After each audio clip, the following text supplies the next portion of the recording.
नमस्कार, आप देख रहे हैं राष्ट्रपथ। मैं हूं आपके साथ अर्चना सिंह। एक वीडियो बनाया था जिसमें आपको बताया था कि किस तरह से जो दिल्ली के मुख्य सचिव हैं नरेश कुमार, उन पर झूठे और भ्रामक आरोप आम आदमी पार्टी ने लगाया है। आतिशी ने किस तरह से 650 पन्नों की रिपोर्ट सिर्फ 3 दिन में तैयार कर दी। सोचिए, ये असंभव है कि 650 पन्नों की रिपोर्ट 3 दिन में तैयार कर दी जाए। ये रिपोर्ट केजरीवाल को भेजी आतिशी ने और उसके बाद केजरीवाल ने ये रिपोर्ट दिल्ली के एलजी विनय कुमार सक्सेना को भेजी थी, जिन्होंने वापस कर दी और कहा कि जो बातें कही गई वो आधारहीन और भ्रामक है।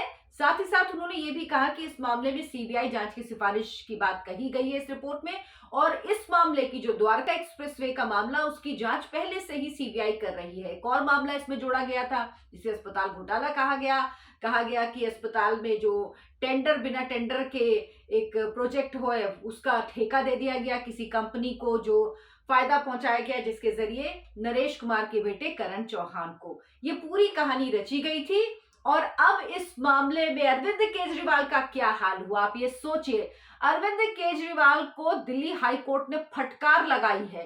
झूठी खबर झूठी है, ये साबित हो गया है, क्योंकि आतिशी ने जो अपनी रिपोर्ट बनाई थी उस रिपोर्ट में उन्होंने कहा था कि ये जो बातें उन्होंने कही हैं ये मीडिया रिपोर्ट्स के आधार पर, जो पब्लिक डोमेन में है उसके आधार पर कही हैं। और वो मीडिया रिपोर्ट कौन सी थी, किसने बनाई थी रिपोर्ट, किस तरह की साजिश थी, किस तरह की एक दूसरे को फायदा पहुंचाने की, जो कहते हैं ना पेड मीडिया, एक्चुअली ये उसकी रिपोर्ट थी। ये रिपोर्ट थी द वायर की।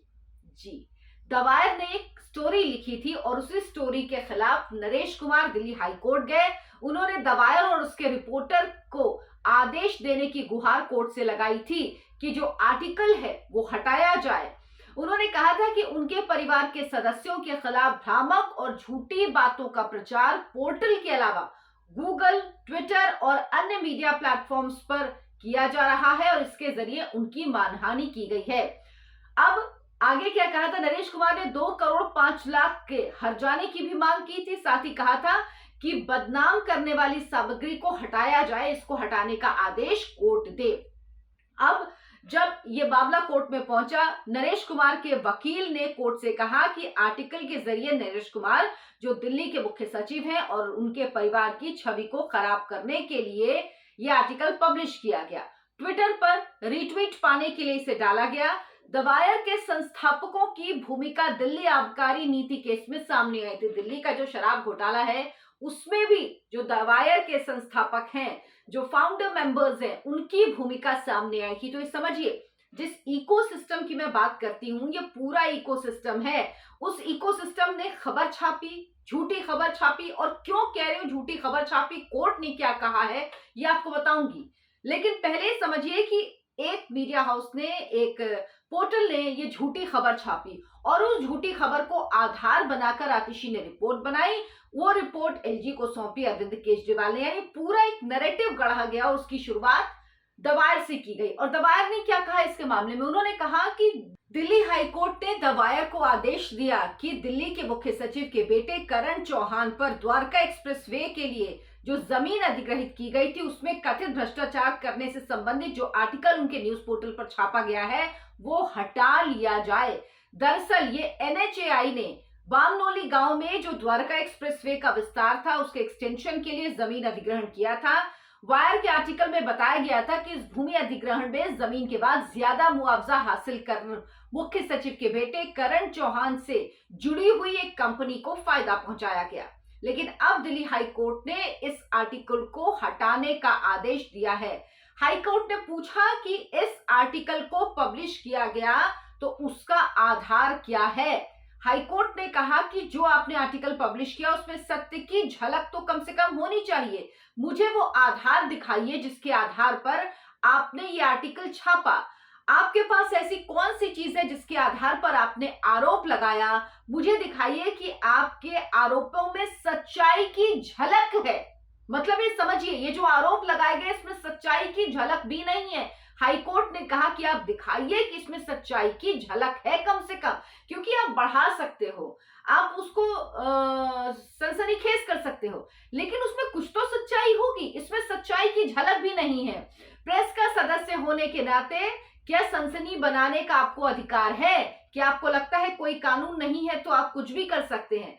दरअसल ये मामला क्या था, इसमें जो 2018 में 19 एकड़ जमीन के लिए 41.52 करोड़ रुपए दिए जाने की अनुमति दी गई थी। और आपको याद होगा, इस पे मैं वीडियो बना चुकी हूँ। जिलाधिकारी जो डीएम थे दिल्ली के, हेमंत कुमार, उन्होंने ये मुआवजा 41.52 करोड़ से बढ़ाकर 353 करोड़ करने की बात कह दी थी और इसी को लेकर NHAI कोर्ट में गया था। यानी ये मुआवजा दिया नहीं गया, बात आगे नहीं बढ़ी और हेमंत कुमार को पहले उनका ट्रांसफर किया गया, उसके बाद उन्हें निलंबित कर दिया। और निलंबित किसने किया? मुख्य सचिव ने ही किया।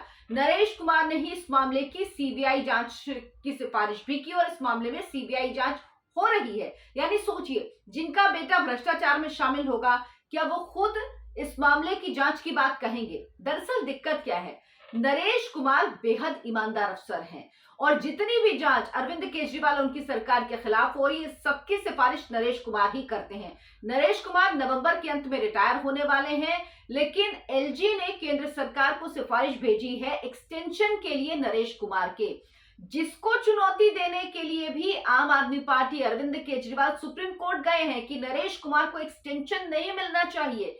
और एक तरफ वो कोर्ट गए हैं, दूसरी तरफ दो झूठे मामलों में फंसा रहे हैं ताकि किसी तरह से दबाव बनाया जा सके और नरेश कुमार का कार्यकाल ना बढ़े, क्योंकि उनको लगता है अगर नरेश कुमार अपने पद पर रहेंगे तो उनकी मुश्किल लगातार बढ़ती रहेगी। अब इस पूरे मामले के बाद जो हाईकोर्ट ने फटकार लगाई है, तो ये साफ साबित हो गया है कि दवायर ने झूठा आर्टिकल छापा। इस आर्टिकल के लिए कोई आधार नहीं था और इसी आर्टिकल को आधार बनाकर दिल्ली की जो विजिलेंस मिनिस्टर है आतिशी, उन्होंने एक झूठी रिपोर्ट तैयार की और उस रिपोर्ट में कहा कि नरेश कुमार के बेटे को किस तरह से इस द्वारका एक्सप्रेसवे और एक और मामले में फायदा दिया गया है। ये लोग झूठी बातें, भ्रामक प्रचार के लिए, आरोप लगाने के लिए, आपको याद होगा इनके काम करने का तरीका यही है।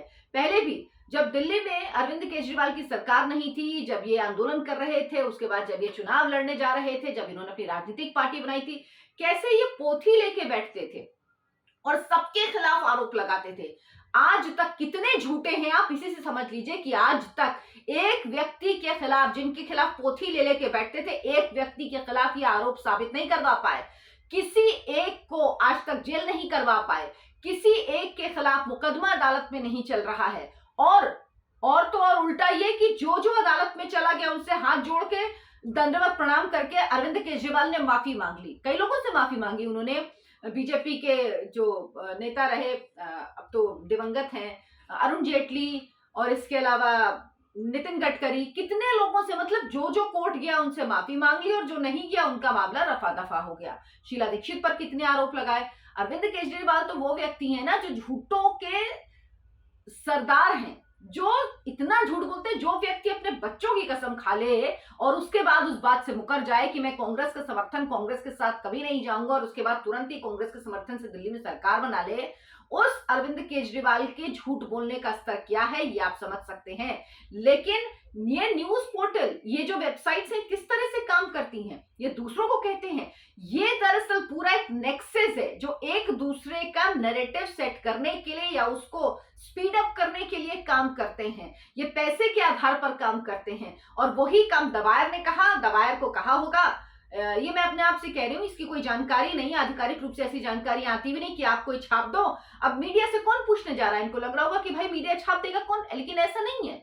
नरेश कुमार को पता है कि वो साफ है, नरेश कुमार को पता है कि ऐसा कुछ नहीं है, इसीलिए वो तुरंत हाईकोर्ट गए और दिल्ली हाईकोर्ट ने कह दिया है कि आप इसको हटाइए अगली सुनवाई से पहले। और अगली सुनवाई में अब जो मुआवजे की मांग, उन्होंने मानहानि के लिए मुआवजे की मांग की है नरेश कुमार ने, वो तय होगा।